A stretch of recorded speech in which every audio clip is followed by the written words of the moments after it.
Welcome everybody to a new episode of this Who's Who of Enzyme. Today we will be talking about cytochromes P450, but only the natural reactions. So basically we won't take into consideration the promiscuous activity or the directed evolution techniques which have broadened the reactivity of these enzymes. So we will start with the discovery and the early steps on these enzymes.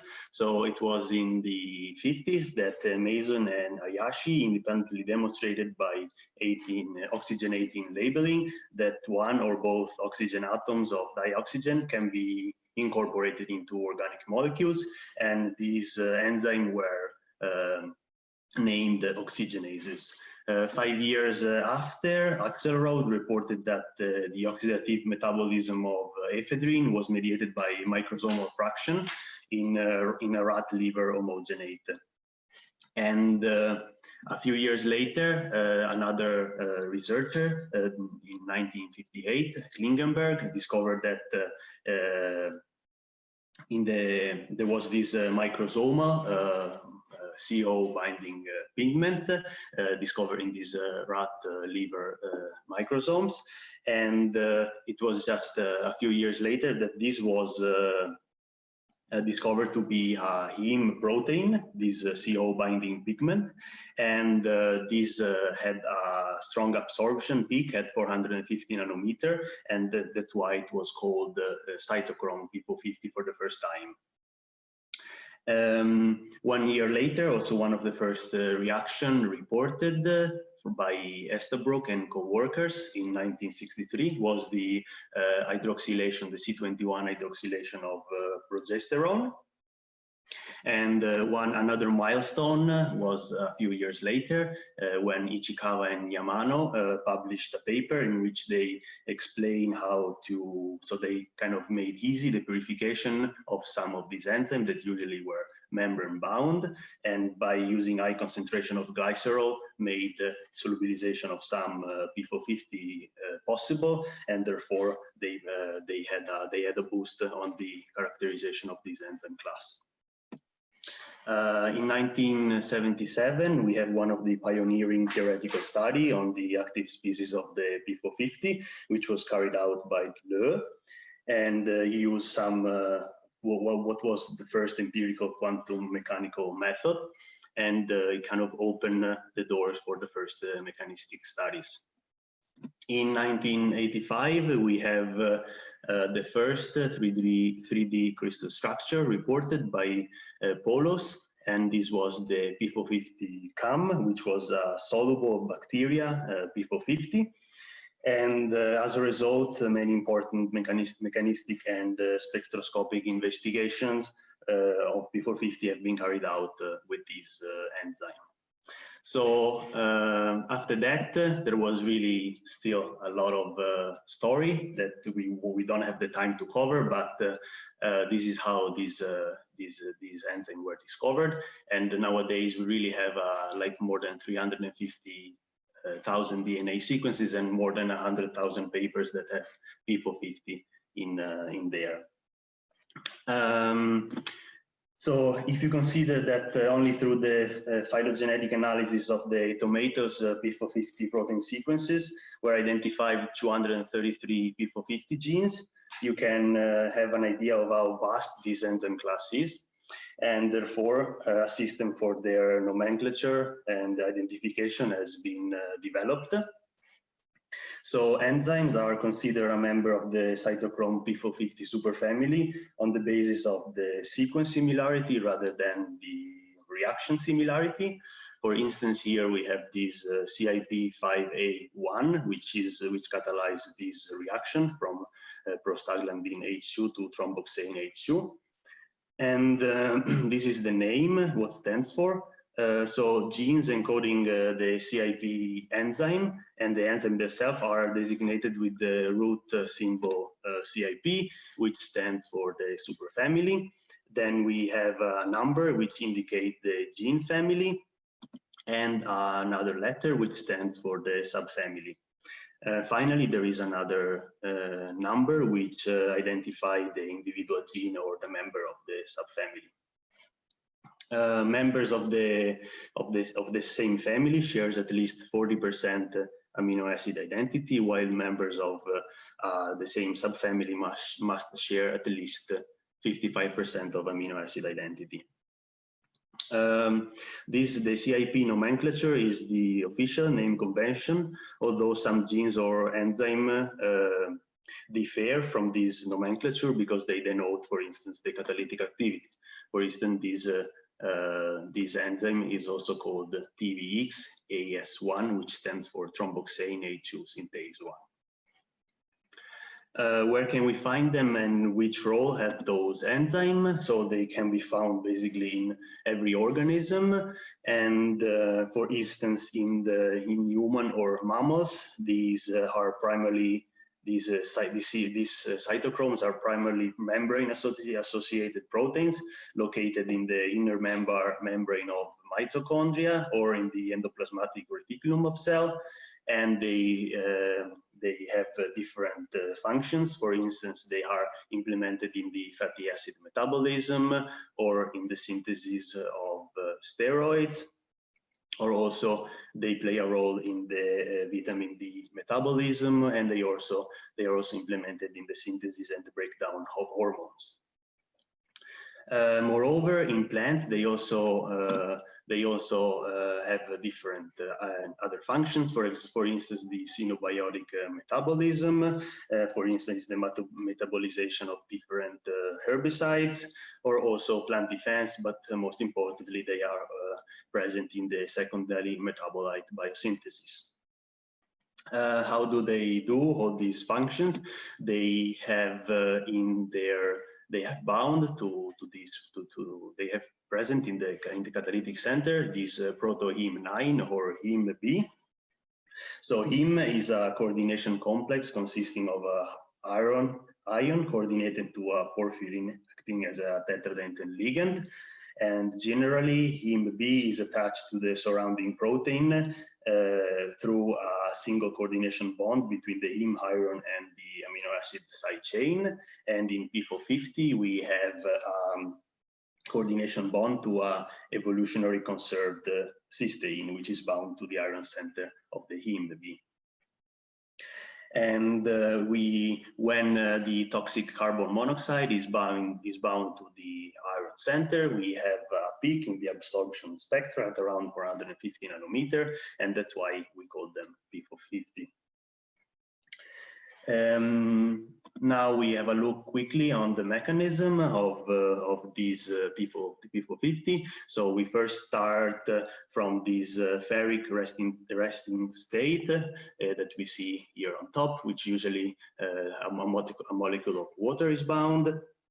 After that, we have the release of the water molecule, and we move to the high spin ferric state. And after a single electron transfer that we will go into details later, we obtain this ferrous state, iron 2, that can now bind the molecular oxygen as a superoxido radical.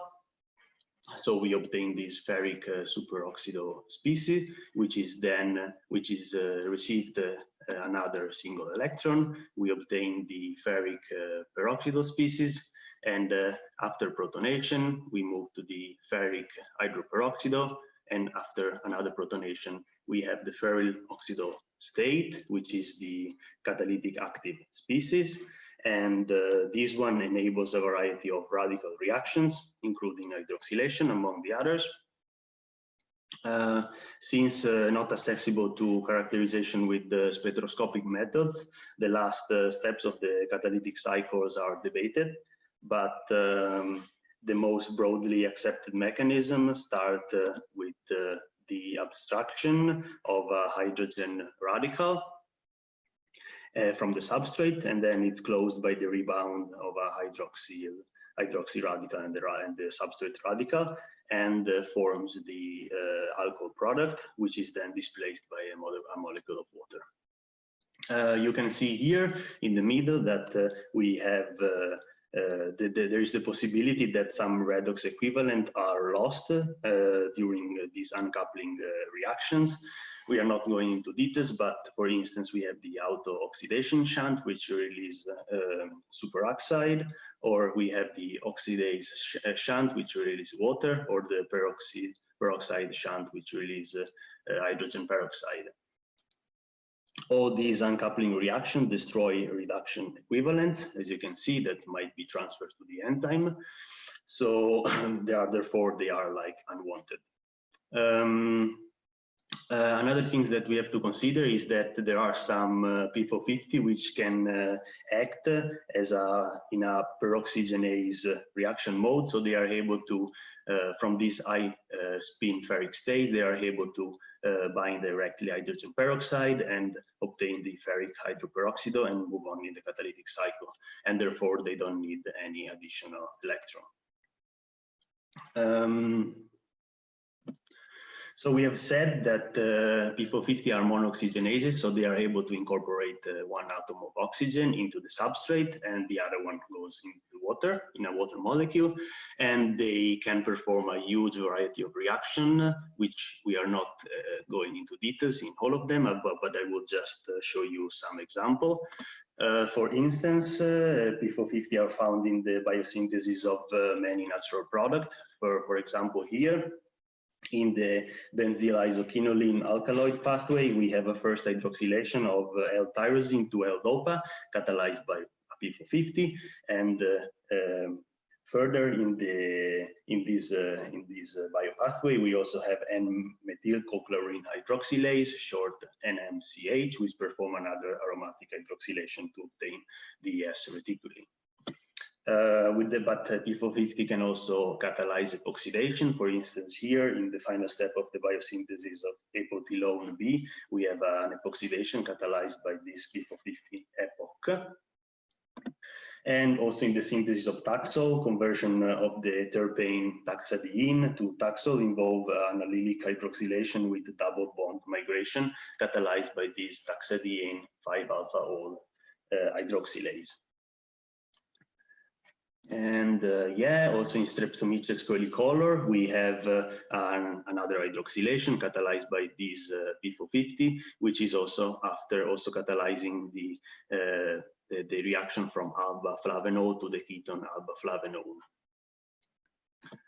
Also, we have P450, which are able to catalyze all oxygen dealkylation, so all dealkylation. For instance, in this P450 from the Rhodococcus species is able to catalyze the O dealkylation from 7-ethoxycoumarine to coumarine. But P450 can also catalyze CC bond formation. And for instance, here we have an example of a diaryl coupling. And this one is the intramolecular cross-linking of two indole moieties. And it is present in the biosynthesis of indole-carbazole alkaloids. Last example, we have also these Polaromona species which have evolved in cis-1,2-dichloroethene as a sole carbon and energy source under aerobic condition, and is able to do that by a P450 which catalyzes this reaction, and then further enzyme uses this cis-DCE as an energy source. And also we have them in our body. For instance, they perform different hydroxylation on cholesterol based on the tissue in which we found them. We will move now to some structural characteristics. So here we have the first crystal structure that was described in history of a P450, so the P450 CAM, and we have three different enzymes. We have here the CIP, the Cytochrome P450 enzyme. We have a putida redoxin with a cofactor, with this iron sulfur cofactor, and then we have a putida redoxin reductase, which is an NADH dependent putida redoxin reductase, which is a FAD flavoprotein. How does it work? So we start here with the oxidation of NADH to NAD+, and then the electrons are transferred to the FAD that, thanks to a reduction oxidation sequence, transfer the electron to the putidylredoxine complex. So you have to imagine that these are three different enzymes, and the putidylredoxine moves to the putidylredoxine reductase, get reduced, and then it's kind of docking to the CIP, where it will release the electron to the heme, and then this will allow the catalysis, and you see the hydroxylation of camphor. But not all the P450 enzyme work like this. We have different topologies, and I will just have four typical topologies here. So what you saw was the one that you see here, which is the topology typical of bacterial P450s or mitochondrial P450 systems, that they use a ferredoxine reductase and a ferredoxine to transfer the electrons from NAD to the P450. But we also have, for instance, another topologies, which is typical of the human P450, which are involved in the drug metabolism. These are microsomal P450, so you see here they are bound to the endoplasmatic reticulum, and they basically transfer the electron through from the NADH to FAD, then to FMN, and then finally to the heme.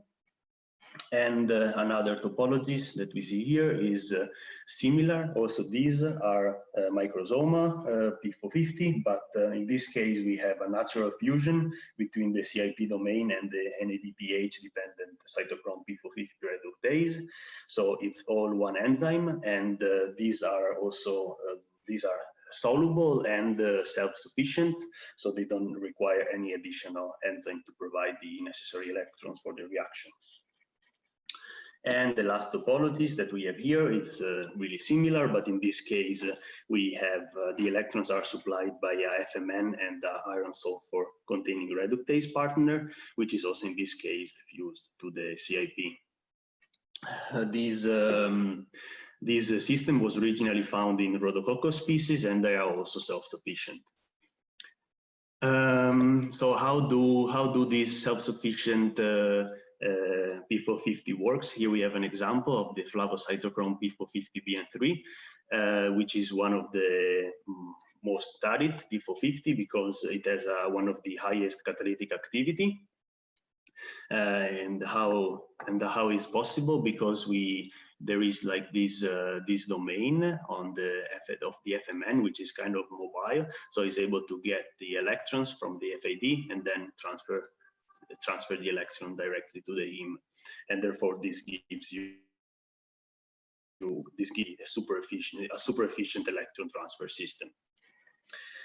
So this enzyme is able to catalyze hydroxylation of fatty acids, and the hydroxylation of fatty acid is one of the most prominent reaction of P450, and it's also one of the reaction which is most interesting because hydroxy fatty acids are very important and possess wide application in the food, cosmetic, and pharmaceutical industry. And there was also a review from our group a few years ago that showed all the P450 which are able to catalyze hydroxylation of different fatty acids in different positions. And as you can see here, there are P450 which are able to catalyze hydroxylation at in-chain hydroxylation, or the carboxy terminal hydroxylation, or on the terminal hydroxylation. And they are able to catalyze these either on saturated fatty acids or also in unsaturated fatty acids. Moreover, many biocatalytic applications have been published, but only a limited number of these CIP 450 processes are also used in industry, and I will give you some example here. For instance, the production of decarboxylic acids, which are important building block for polymer synthesis, like plastic or also lubricants, is an example. For instance, from this Cognis company here, we have an example of how these Candida tropicalis have been used to kind of perform the terminal hydroxylation of alkanes. And here we actually have, so we have a P450, which is able to catalyze the first hydroxylation, and then this is combined with the fatty alkyl oxidase and fatty aldehyde dehydrogenase inside this organism, and therefore we have the production of this dicarboxylic acid, and this is actually one of the CIP450 process which have the highest productivity, because we kind of obtain something like 160 grams per liter. Moreover, we also have processes in the pharmaceutical industry that include the production of cholesterol-lowering drug, like this pravastatin. For instance, in the Streptomyces species, they have been engineered with P450, able to catalyze this hydroxylation of compactin to pravastatin, or Merck utilize a derivative of this, but it's also still an hydroxylation. And also two more examples here for enabling the production of the anti-malarial drug artemisinin. This company, Hemaris, has engineered Streptomyces cerevisiae with the P450, which is able to catalyze these three steps hydroxylation and obtain artemisinic acid. And last but not least, we also have the hydroxylation of 11-deoxycortisol to give hydrocortisone. For instance, here we have a process by Pfizer, and hydrocortisone is the name of the hormone cortisol, which is when it's supplied as a medication, and most of you probably had a cream. Okay, we also have some limitation on the use of P450, and researchers have tried to engineer this enzyme into more robust biocatalysts. There are some problems which can be the solvent tolerance, or if we want to increase the activity, or we want to have more stable P450, or also we want to increase the efficiency of the electron transfer system. Most of the strategies that have been used are usually side-directed mutagenesis and directed evolution, and we won't go into details in this, but I will just show you some examples, two examples which are interesting. For instance, it has been, I said that the P450 BM3 is one of the most studied for its catalytic rates and the total turnover, and therefore this group decided to engineer to accept this non-natural substrate here. And so they basically performed several mutations, and after they were able to use the system and to perform the hydroxylation on this cyclopentane ring, obtaining 2 of the 4 possible diastereoisomers with high diastereoselectivity and an anti-selectivity.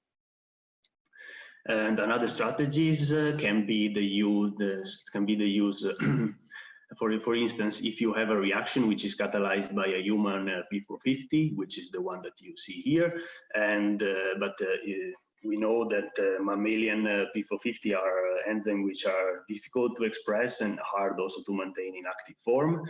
That's why this group here decided to take the sequence of this P450, have a blast search, and identify new P450 from different organisms which are self-sufficient and also more stable and soluble. And they were able to identify some fungal self-sufficient cytochrome P450 from Aspergillus fumigatus, and after some single mutations, they were able to extend the activity to the reaction that they had in mind at the beginning. So this hydroxylation of diclofenac or chlorothoxazole.